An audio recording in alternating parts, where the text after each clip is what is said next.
Dia 22 de julho de 2020, foi aprovado na Câmara a PEC do novo Fundo de Manutenção e Desenvolvimento da Educação Básica, o novo Fundeb. O que eu vejo dos meus colegas professores é professor tirando dinheiro do bolso para ter instrumento para dar uma aula melhor para o seu aluno.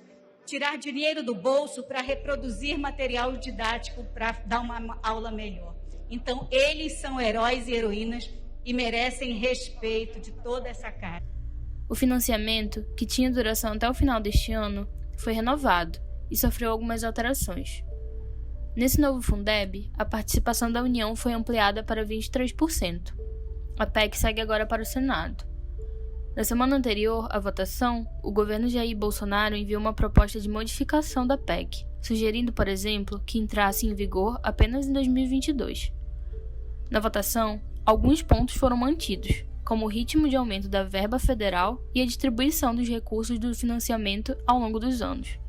O Fundeb é essencial para a garantia da continuidade de investimentos na educação básica de todo o país.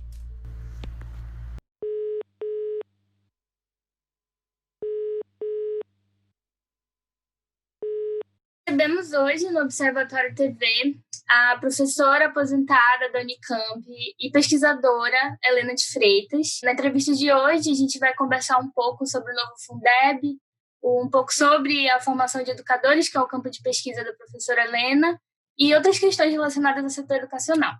Oi, professora Helena, tudo bem? Tudo bem, boa tarde, Clarice. Boa tarde. Eu queria que a senhora começasse, falando um pouco sobre você, um pouco sobre o seu campo de pesquisa. Eu trabalhei durante todo o meu tempo e após o mestrado e depois o doutorado na Unicamp, como professora da Faculdade de Educação e na área de formação de professores, principalmente prática de ensino e estágio supervisionado. Me aposentei em 2002. Nesse período também, desde 98, eu assumi por 2 momentos a presidência da ANFOP, a direção da entidade, compus a diretoria, que é quando nós começamos a discutir LDB. E de lá para cá, daí eu não parei mais de pensar sobre a formação, de estudar, de publicar, e debater, entrar um pouco melhor nesse universo tão complexo como é a questão da formação de professores e o financiamento, principalmente, Bacana. A gente ficou sabendo, que recentemente a Câmara ela aprovou essa PEC do novo Fundeb, e aí queria que você falasse um pouco para a gente como é que você avalia essa extensão, o que você acha, o que é para você, o que significa para o nosso setor educacional. Então, eu acho que o Fundeb ele tem uma história bastante interessante no nosso país. Fui olhar um pouco mais para isso. É uma ideia antiga no nosso país, a questão do financiamento da educação e, principalmente, a valorização dos profissionais de educação, dos professores, no caso ainda era considerado só o magistério, na época, na década de 60, início da década de 60. Então, essa luta pelo financiamento da educação, como política pública, como obrigatório, como constitucional, é uma luta antiga.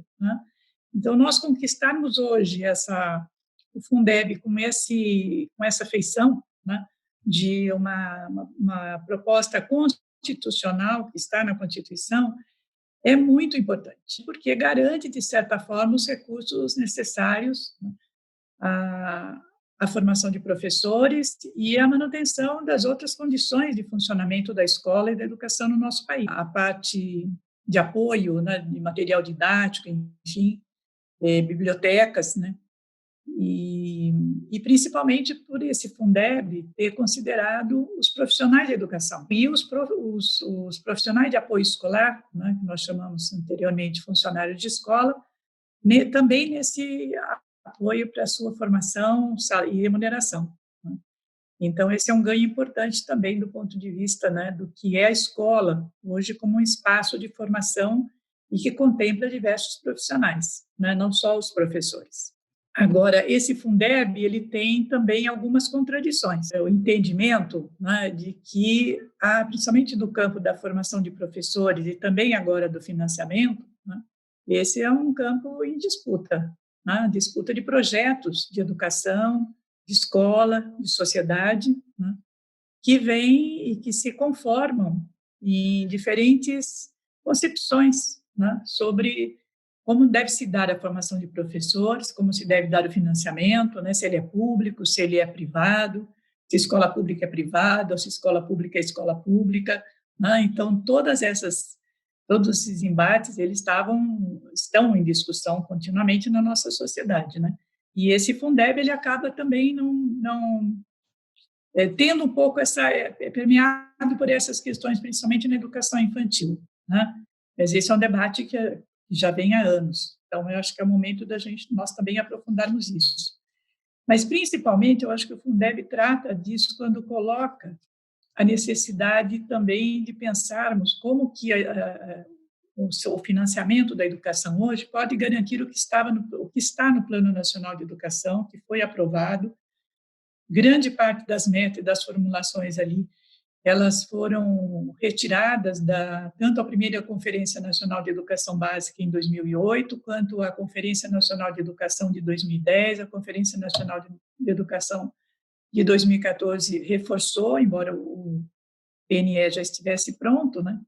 Mas que diz respeito à questão da educação integral para todas as crianças, né? Que é uma meta que não vem sendo cumprida no nosso país, né? O recente relatório do INEP aponta isso, o relatório de 2009, em relação ao cumprimento do plano, né, do PNE, a avaliação nacional que se fez, também não cumpre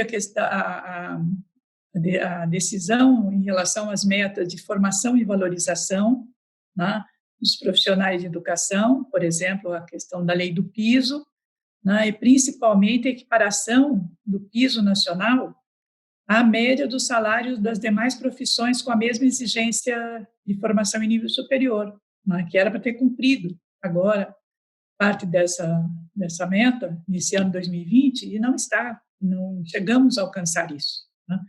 O salário dos professores, ou o piso salarial nacional profissional, ele continua ainda numa defasagem em relação ao que ele deveria ser, né? E há também algumas outras questões que influenciam aí, né? Que é o número de alunos por sala, né?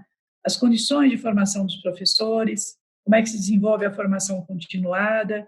Todas essas questões ainda não estão equacionadas do ponto de vista das políticas públicas, né? Então, ele também trata de questões que ainda não estão definidas e pelas quais nós vamos continuar lutando. E a senhora acha que, de alguma forma, a ampliação da participação da União, né, que saiu de 10% para 23%, você acha que, de alguma forma, isso vai melhorar alguma coisa dentro dessas contradições que você apontou? O que você acha disso também, né? Então, aí, Clarice, assim, veja, o que as entidades vinham pautando com relação à complementação da União, nos últimos anos, era de um aumento muito mais significativo, né? Se aventou, inclusive, em torno de 30% a 40%, e aí ficou nos 23%. Esses estudos de que se esse valor alcança, né, para cobrir esse conjunto de necessidades da escola pública, né, do funcionamento da escola e do desenvolvimento da educação básica, eu acho que ele ainda está por ser feito, né? Porque aumentou significativamente o investimento em educação. Mas se nós olharmos o que é colocado, por exemplo, a Folha de São Paulo hoje, inclusive, traz isso, né, em relação ao Fundeb, se nós olharmos o que os outros países investem por aluno na educação básica, é 50% superior ao que o Brasil investe.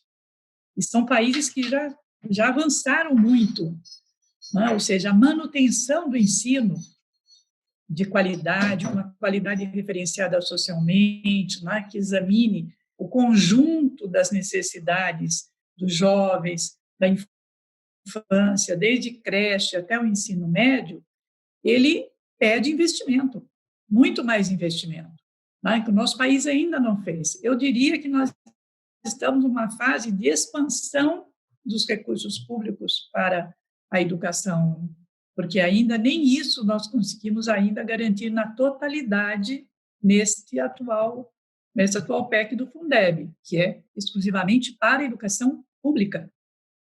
Ainda tem uma abertura para que as creches, 0 a 5 anos, ainda sejam, né, ou conveniadas, mantidas conveniadas, né, que repasse do Estado, do município, no caso das creches, para entidades que antes da assistência agora educacionais, mas que têm as suas mantenedoras, né, sejam as igrejas confessionais ou não. E também para outras formas de financiamento da educação infantil, né, sob gestão de ONGs, de organizações sociais, né, com parceria pública e privada. Então, nós ainda temos essa questão a ser equacionada, né? E essa é uma luta fundamental hoje, tanto que uma das grandes debates ali, e que acabou não vingando, e que eu considero que foi uma vitória, né, do movimento dos educadores, é a inclusão dos vouchers na Constituição, né? O vouchers, que é aquele vale que você dá para o pai para que ele escolha, né, bem entre aspas, a escola que ele quer para o seu filho. Então, isso, para nós, já é uma vitória, né? Mas tem alguns pontos ali que ainda abrem para isso.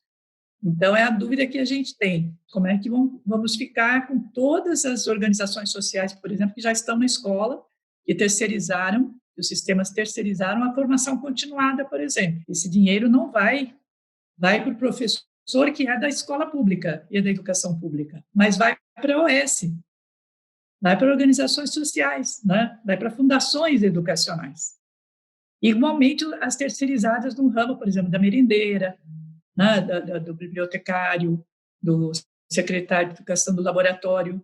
Em muitas escolas, aqui em Campinas mesmo, você tem a grande maioria das escolas está terceirizado vários desses serviços, né? E assim, essa é a contradição. Nós consideramos que, dado esses aumentos do Fundeb, que é realmente significativo, não é o que eu ainda avalio, que não é o que é necessário para você ter efetivamente, né, garantido uma igualdade de condições da escola pública, não apenas uma igualdade de oportunidades, né? São necessários muito mais recursos, e você tem inúmeros estudos de pessoas que dizem isso, né? Mas que, com certeza, nós vamos ter que fazer essa luta e conscientizar, enfim, né, o conjunto do sistema de ensino, dos pais, dos educadores, de que nós temos que incorporar, efetivamente, por exemplo, funcionários de apoio escolar, como profissionais de educação que sejam bancados pelos sistemas públicos de ensino, né? Porque eles são educadores também. Uma merendeira, por exemplo, que lida com a alimentação, ela só não serve nem faz alimentação, né? Ela é uma pessoa que contribui com as noções de nutrição, de cuidado com o corpo, de cuidado, né, com a alimentação, com os alimentos, na hora ali que ela está servindo as crianças, todos nós sabemos. Igualmente, secretário de escola, não é um mero secretário, uma secretária, né, como tem em qualquer empresa. Ela é uma secretária que lida com pais de crianças, de jovens, que lida com jovens, que lida com crianças, né, e assim todos esses profissionais, né, o técnico de laboratório, ele tem que ter um domínio, não é um técnico de laboratório de qualquer empresa, né, ou de qualquer firma de serviços, né? É um laboratório que está formando crianças, né, formando a juventude. Um DEB, aumentando a quantidade de recursos e o repasse da União, sobretudo, nós teremos aí um adicional, mas precisamos analisar ainda se ele cobre. Na avaliação que a gente tem, assim, ele efetivamente ainda teríamos que dar muito mais passos para isso. Mas, sem dúvida, eu acho que a gente tem uma vitória parcial, e eu digo também porque ainda nós temos o Senado, né? E com esse governo, a gente sabe que tudo é uma caixinha de surpresas, né? Indo para o campo, né, de formação de educadores, que é o seu campo de pesquisa, eu queria saber se, de alguma forma, o Fundeb ele reflete na realidade de formação desses educadores. Também possibilita o pagamento do piso na sua integralidade, porque hoje também não temos a implementação do piso em todos os estados, nem municípios, tá? Não só com relação ao valor inicial do piso, como o pagamento de hora-atividade, por exemplo. E se você não tem o tempo na escola para o professor, fora da sala de aula, né, se dedicar à sua formação, à discussão com seus pares, né, com os colegas do mesmo ano, discutir as suas debilidades, as suas dificuldades, para poder superá-las de forma coletiva, né? Enquanto nós tivermos um professor que vai de escola em escola para complementar a sua jornada, né, porque naquela escola não tem o número de aulas necessários para que ele possa receber o piso nacional, né, as 40 horas, ou proporcional, nós temos um problema com a formação. Né? Não a formação inicial da universidade, mas na universidade, como é que isso repercute, digamos assim? Cada vez menos os jovens pretendem ingressar nas licenciaturas, embora nós tenhamos hoje 1,5 milhão de estudantes em todas as licenciaturas de todas as universidades públicas, privadas, enfim. Né? Mas isso dificulta que você queira ter, né, a juventude se formando professor. Então, são questões que afetam. Não há como dizer hoje que na escola pública e na educação você pode isolar um fator e melhorar aquele. Né? A ANFOP, por exemplo, a entidade da qual eu faço parte, que é a Associação Nacional pela Formação dos Profissionais de Educação, a gente sempre defendeu uma política nacional de formação e valorização dos profissionais de educação. E aí contempla formação inicial, né, com a qualidade teórica, prática e técnica que ela exige, formação continuada, condições de trabalho, salário e carreira. Né? Então, acho que tem isso. Outra coisa é que você tem também, com relação à formação e esse movimento que os professores possam fazer na educação básica, em muitos municípios você tem até 40%, às vezes 50% de professores contratados em caráter precário. Não é por concurso público, tá? Quando a própria lei diz que o ingresso na carreira é por concurso público, como não fazem concurso público, permanecem precários, com formação em nível médio, mesmo tendo curso superior, né? Porque a exigência do piso é que tenha nível médio, o piso ele é definido a partir do ensino médio normal, né, o magistério. Então, todas essas condições, essas dificuldades, né, as questões ainda não resolvidas, elas compõem um pouco esse quadro das dificuldades que nós temos. Né? Então, não dá para você dizer assim, não, é a formação, o problema é a formação de professores. Não é, tá? Não é. Os professores, a gente consegue dar conta da formação de professores, né? Mas você tem outras condições no desenvolvimento da escola, na forma de organização da escola, de contratação, de funcionamento, que elas são entraves, né, para que ela possa se desenvolver de uma maneira cada vez mais com caráter, né, emancipador, que ofereça uma educação voltada para a formação humana integral, né?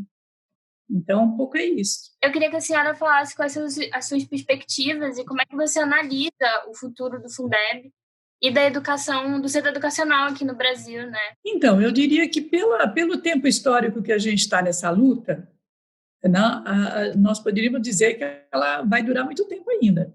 Você vê, já se passaram dos estudos todos de Anísio Teixeira, né, década de 40, 50, vamos colocar 60 aí, né?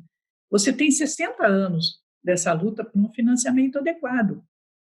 Ele ainda não está sendo possível, e principalmente pela falta de presença do governo federal. Principalmente, nós ficamos sem ministro ainda, e temos um ministro que nós não sabemos se temos. Significa, né, que nós teremos problemas, sim, no campo da educação, né, na implementação do que ainda temos que fazer. Então, o que ainda teremos que fazer? Nós temos, por exemplo, que discutir e conversar e tratar sobre isso, porque está também vai para uma lei ordinária, pelo que eu entendo, de legislação, a regulamentação, né, de algumas das proposições do Fundeb.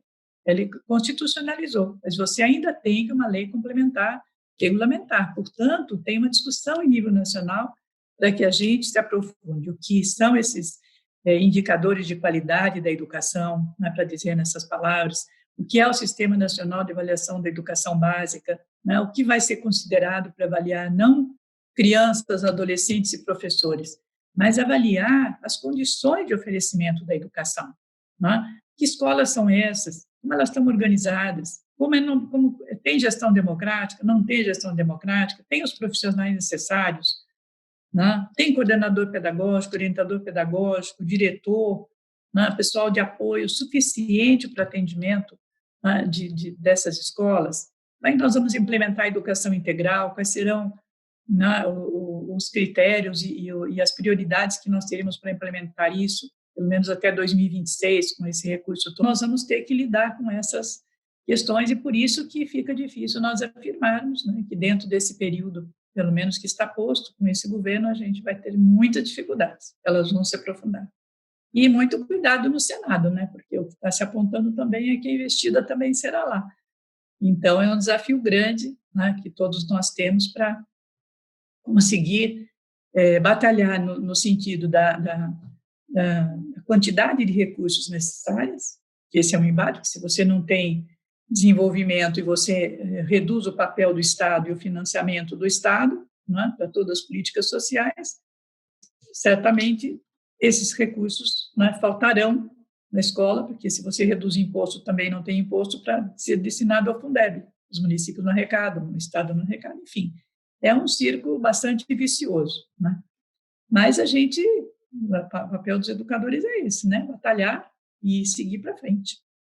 Com tudo isso, a gente reflete, né, que vai muito além do Fundeb, do que está em pauta agora, porque a agenda de demanda do setor educacional ela é muito vasta, né, pelo que a gente consegue refletir sobre isso. E, professora Helena, queria agradecer muito a sua participação aqui com a gente no Observatório TV. É uma honra estar recebendo você, conversar com você e aprender também. E também, e eu acho que agora a gente vai ter que contar muito, né, principalmente com os estudantes de jornalismo, vocês estão aí nessa profissão né, tão cara na luta pela democracia, que nós sempre defendemos, né, e que agora também começa a ser atingida de uma outra forma, né? Mas a gente vai conseguir dar conta disso, né? E principalmente contar com o apoio, né, da sociedade, dos pais, das mães, das famílias, do entorno da escola, que esse todo é fundamental, né, para que a escola, para que nós consigamos também formar essa grande frente, né, em defesa da educação pública. Eu que agradeço também a oportunidade de estar aqui